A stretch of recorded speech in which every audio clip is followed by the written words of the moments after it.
नमस्कार विद्यार्थियों। तो कहने का मतलब है रोज़ आप क्लास ले रहे होंगे, ठीक है, और रोज़ क्लास लेते रहिए। आपको कुछ अच्छा मिल रहा है तो आप उससे प्लस में नोट भी कीजिए, और नोट्स से मिलेंगे, आपको सभी को नोट्स मिल जाएंगे, ठीक है, कोई घबराने की आवश्यकता नहीं। परंतु जितना हो सके आप स्वयं के स्तर पे आप नोट्स बनाइए। हम नोट्स बनाने की व्यवस्था कर रहे हैं, आप एक जैसे किस प्रकार आपके पास नोट्स उपलब्ध करवाएं, ठीक है।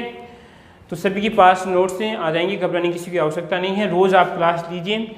अगर कोई कॉन्सेप्ट समझ में नहीं आता आपको, मेरे को तो लगने लगे कि आपको कोई ऐसा कॉन्सेप्ट है, इतना हम लेवल के अनुसार लेके चल रहे हैं, फिर भी अगर आपको कुछ लगे तो उसको बारीकी से अध्ययन कीजिए, तुरंत तो आप कमेंट कीजिए। और फिर जो भी आपके कमेंट आ रहे हैं जिन विद्यार्थियों के, तो उनको हम क्या करेंगे, एक प्रॉब्लम क्लास यानी लगभग जो आपकी समस्यात्मक क्लास है वो बनाएंगे, ठीक है। और उसमें जो भी विद्यार्थी है उसका कमेंट है उसमें हम सॉल्यूशन कर देंगे, उसका समाधान कर देंगे, ठीक है। तो घबराने की इसकी आवश्यकता नहीं है, कमेंट सीधी करके बैठ जाइए और आप देखिए आगे। तो हम पिछली कक्षा में फ्रियोन के बारे में पढ़ रहे थे। किसके बारे में? फ्रियोन 11। तो फ्रियोन का नामांकन पढ़ रहे थे। क्या पढ़ रहे थे? फ्रियोन का नामांकन पढ़ रहे थे भाई हम। तो नामांकन में लगभग XYZ वाला सभी को कंप्लीट हो गया। कुछ उदाहरण दिए थे मैंने आपको, तो उदाहरण में पूरे नहीं बताऊंगा आपको, मैं कुछ और आपको नहीं सिखाऊंगा, यानी कहने का उदाहरण और दूंगा, आपको इसमें सीखना है, ठीक है। तो फ्रियोन की बात करते हैं। सूत्र क्या था हमारा? XY क्या था आपका? Z इसका ये सूत्र था। S का मतलब वहाँ पे लिखा हुआ था, Y का मतलब आपका जो भी यहाँ पर लिखा हुआ था, ठीक है। मैं लिख दूँ शॉर्ट में। X बराबर क्या था आपका? C-1, और Y बराबर क्या था आपका? H प्लस आपका 1, और Z बराबर क्या था आपका? F। ये सूत्र इन X और Y का मतलब था, ठीक है। अब जैसे और उदाहरण देखते हैं। लो जी भाई उदाहरण देखिए। C और F, उसके बाद में उसके बाद में बताया था मैंने आपको, यहाँ पर F और यहाँ पर 5 और आपका H, ठीक है। शायद पिछली कक्षा में ये उदाहरण था। देखिए इसमें सूत्र के अनुसार चलिए, भाग दौड़ है, घबराना नहीं किसी को, इसमें भाग दौड़ किसी को नहीं करनी है। सूत्र के अनुसार चलिए। तो पहले किसका मान निकालना है? X का मान निकालना है। किसका मान निकालना है? पहले देश के नौजवानों हमें X का मान निकालना है। तो X का मान निकालेंगे। X का सूत्र क्या होता है? देख लो, कोने में देख लो सभी, क्या होता है? C-1 होता है, ठीक है। C का मान यहाँ पे 2, तो यहाँ पर 2 माइनस कितना आपका 1, उसके बाद कितना आएगा 1। X का मान आ गया। बोलो कोई दिक्कत नहीं है तो ओब्लिक खरीद दोगे सभी ने? हाँ, रफ को भी सभी खरीद लो भाई, सभी खरीद लो रफ को भी, ठीक है। और नोट उसमें बार बार प्रैक्टिस करो। आप नंबर आपकी बढ़ने की चांस बढ़ रहे हैं उनके जो ऑनलाइन क्लास ले रहे हैं। देखो ऑनलाइन क्लास में क्या है, कितना आपको प्रॉफिट होता है। एक तो आपकी समय की बचत होती है। कितनी बचत होती है समय की? आप दूसरी बात है, आपको कुछ डिस्टर्ब नहीं होता है किसी प्रकार की। कभी कभार क्या होता है कि ये जो फ्रियोन वाला जो सूत्र हुए हैं वो कहने को 1 घंटे की क्लास में या 2 घंटे की क्लास में नहीं बता पाते, ठीक है। और दूसरी बात क्या होता है कि अगर मान लीजिए किसी कक्षा के अंदर, जैसे मान लीजिए कभी कभार विद्यार्थी 50 हो जाते हैं, 40 हो जाते हैं, तो वहाँ पर क्या होता है, कोई विद्यार्थी अगर मान लीजिए कोई अच्छी तरह कॉन्सेप्ट समझ में नहीं आता है तो उसकी बात को हम क्लियर नहीं कर पाते बड़ी क्लास में। और जबकि इस ऑनलाइन क्लास में तो प्रत्येक विद्यार्थी बारीकी से देख रहे हैं, आई बात समझ में, तो उसका तो समाधान होने की कोई पूरा समाधान हो सकता है यहाँ पर, ठीक है। तो ऑनलाइन का आप जितना है उतना फ़ायदा उठाइए, और ऑनलाइन का ज़माना आने वाला है, ठीक है। हाँ जी, X और आपका ये भी आ जाएगा आपका X। उसके बाद में यहाँ पर क्या आएगा आपका F का, दो Y का मान। किसका मान? Y की बात करें यहाँ पर, तो Y में देखिए क्या आपका H+1 है। क्या है? H+1 है। तो सर हाँ जी, इसमें हाइड्रोजन 1 दिख रहा है, हाइड्रोजन 1 दिख रहा है, तो यहाँ पे 1+1 चिपका और Y का मान 2 चिपका दो। चिपका दिए सभी ने? घबराने की आवश्यकता नहीं है, रोज क्लास मिलेगी, ये मत सोचना कि क्लास नहीं मिलेगी, रोज क्लास मिलेगी आपको इसमें, ठीक है। हाँ जी, इसके बाद में Z क्या बोलते हैं? F को बोलते हैं। F देखता है इधर तो कितने हैं? 5, और Z कितने आता है? 5। ले भाई सूत्र चिपका दें, और गिर गए रे, ले भाई गिरता क्यों रहते तो क्या समस्या हो रही हो तुम। उसके बाद में क्या करना आपको, फ्रियोन लिखना है और उसके बाद में नौजवानों क्या करना है आपको, यहाँ पे एक्स वाई और जेड लिखना है, ठीक है। और उसके बाद में फिर एक बार फ्रियोन और चिपका लो, मेरे कहने पर चिपका लो आप। तो यहाँ पर चिपका लिया मैंने, फ्रियोन चिपका लिया, एक्स का मान देखो कितना है 1, तो यहाँ पर 1 चिपका दिया और यहाँ पर y का मान कितना है 2, तो y का मान मैंने 2 चिपका दिया और इसका मान कितना है 5। 125 का 125 का सूत्र है भाई, किसका है 125 का सूत्र क्या है आपका C2F2 और आपका H, ठीक है।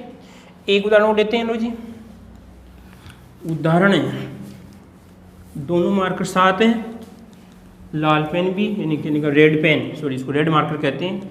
पेन वाला ज़माना तो थोड़ा बहुत था जब आप पढ़ते हैं उस समय था।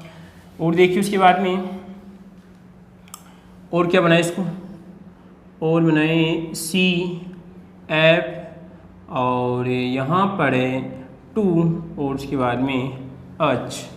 वैलेंसी पूरी नहीं है तो क्या करें, लो भाई ये क्या करना, सूत्र देख लो तो सर सूत्र ही होता है एक्स वाई जेड, वो कहाँ पर है एक्स वाई जेड, तो एक्स का मान होता है देश के नौजवानों, क्या है यहाँ पर एक्स का मान सर कितना है 1, तो C-1, देखो यहाँ पर एक्स ये है आपका C है, इसमें 1 है तो यहाँ पर आएगा x 1 और आपका माइनस और आपका 1, ठीक है। और यहाँ पर x का मान हो जाएगा 0, कितना हो जाएगा 0, और यहाँ पर आपका ओब्लिक, ठीक है। किसका मान निकालना है, y का मान निकालना है, तो ये रहेगा आपका y बराबर बोलो क्या है h+1, क्या है h+1 है। तो बताओ कहीं दिख रहा है इसमें h, हाँ सर h कितना है 1 है, तो यहाँ पर आएगा h का 1+1, तो y का मान कितना आएगा 2, ठीक है। इसी प्रकार देखिए देश के नौजवानों, यहाँ पर z का मान देखो, ये आपका z और f ये सूत्र हैं, तो यहाँ पर देखो f कितना है इसमें 2, तो यहाँ पर इसका मान 2 आएगा। बोलो क्या करना है सर, फ्रियोन लिखना है, तो मैंने फ्रियोन लिखना है। अब क्या लिखना है बताओ, अब सर हमें x y और z लिखना है। उसके बाद में सर हमें क्या करना है, x का मान देखना है, x का मान कितना है देख लो, देखने में परेशान नहीं किसी को, आराम से देखो आप, ठीक है। तो यहाँ पर है देश के नौजवानों, इसका आएगा 0, y का मान कितना है 2, और उसके बाद में इसका मान कितना है 2, किसका है फ्रियोन 22 का सूत्र है। एक बात ध्यान रखना नौजवानों, क्रम सेम होना चाहिए, पहले x का मान आएगा तो फिर y का मान आएगा तो फिर z का मान आएगा, ठीक है। और कोई दिक्कत इसमें, कोई समस्या नहीं किसी को। ये तो थे फ्रियोन का नामांकन हमने पढ़ लिया है। अगर किसी को इसमें दिक्कत है तो आराम से आप जो आप करते हैं, कमेंट करते हैं, क्या करते हैं वो आप कीजिए भाई, हाँ सर ये है बेटा। तो सर इसको फ्रियोन का नाम कंप्लीट हो गया यहाँ पर, ठीक है। क्वेश्चन क्या बनेगा इसमें, क्वेश्चन पहला क्वेश्चन तो फ्रियोन का किस प्रकार वो किया जाता है भाई, निर्माण कैसे किया जाता है, ठीक है। उसके बाद में इसका सूत्र किस प्रकार में जाता है, सूत्र क्या होता है, इस प्रकार के क्वेश्चन बनते हैं।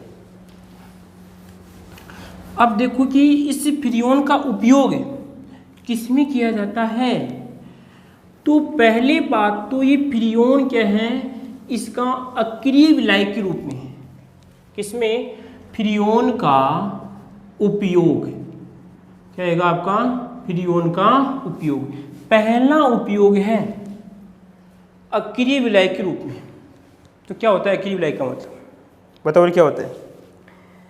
कभी कभार आपकी मित्र मंडली में कुछ मित्र ऐसे भी होते हैं जो आपकी मंडली में तो हैं, परंतु उन मित्रों का आपकी मंडली पर और उन पर कोई प्रभाव नहीं पड़ रहा है। आई बात समझ में, अक्रिय का मतलब समझे आप, मैं क्या लिख रहा हूँ यहाँ पे, अक्रिय और आपका विलायक, हम अक्रिय को समझ रहे हैं, ठीक है। मित्र मंडली, ठीक है, मित्र मंडली में कोई मित्र ऐसा होता है उस मित्र पे ना तो आपका प्रभाव पड़ता है, ठीक है, आई बात समझ में, और कहने का मतलब ना तो आपका उस पर कोई प्रभाव पड़ता है, और कहने का मतलब है ना ही आपका प्रभाव उस पर पड़ता है। कहने का मतलब क्या, निष्क्रिय होता है परंतु आपकी मंडली में शामिल है, ठीक है। तो इसी प्रकार ये क्या करते हैं, इनका उपयोग अक्रिय विलायक के रूप में किया जाता है। किसमें किया जाता है, अक्रिय विलायक के रूप में किया जाता है। इन पदार्थों के क्या करता है, घोलने का काम तो करता है। देखो इधर मान लीजिए ये, ठीक है, और यहाँ पर ये क्या आपका फ्रियोन है, इसमें क्या आपका फ्रियोन है, इसके अंदर मैंने क्या डाल दिया, जैसे मान लीजिए कोई पदार्थ डाल दिया, XYZ कोई पदार्थ में डाल दिया, तो ये क्या करेगा, इस पदार्थ को घोल तो लेगा परंतु इस पदार्थ के अंदर नहीं मिलेगा, आई बात है, इस पदार्थ के साथ कोई क्रिया नहीं करेगा। तो क्या करेगा, अक्रिय विलायक के रूप में इसका उपयोग किया जाता है। उसके बाद में देखिए अगला है, दूसरा है एयर कंडीशनर। किसमें, एयर और आपका एयर याद रहेगा, एयर कंडीशनर, एयर कंडीशनर में, ठीक है। इसी प्रकार देखिए आपकी जो बड़े बड़े, आप सोचिए कि जैसे मान लीजिए जब टमाटर की फसल होती है उस समय टमाटर बहुत होते हैं, इतने होते हैं कि आप देख भी नहीं सकते, ठीक है, देख तो सकते हैं पर अनुमान नहीं लगा सकते आप। तो आप उसके बाद सोचिए कि जब टमाटर की फसल चली जाती है उसके बाद में आपको टमाटर मिलते हैं और एकदम बढ़िया मिलते हैं, बढ़िया क्वालिटी के मिलते हैं आपको। तो कहाँ से मिलते हैं कि कहने का मतलब पहले उन टमाटरों को कहीं पर स्टोरेज कर लिया जाता है, तो जो बड़े बड़े स्टोरेज होते हैं, ठीक है, उसे कहते हैं शीत संग्राहक कहते हैं, ठीक है।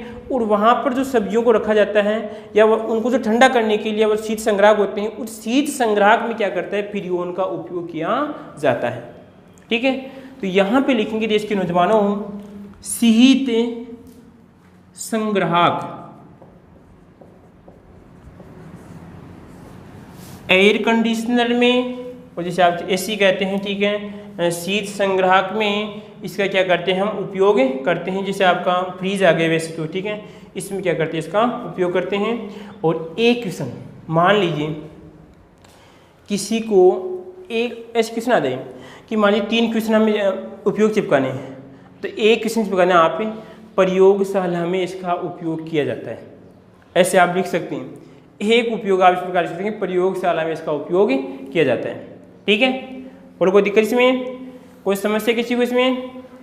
और तो ये तो हमारा फ्रियोन था, ठीक है। उसके बाद में जो आगे वाली कक्षा होगी उस आगे वाली कक्षा में हम क्या पढ़ेंगे, CNG के बारे में बताएंगे आपको, CNG और LPG के बारे में बताएंगे कि जो घरों में कौन सी गैस का हम उपयोग करते हैं, ठीक है।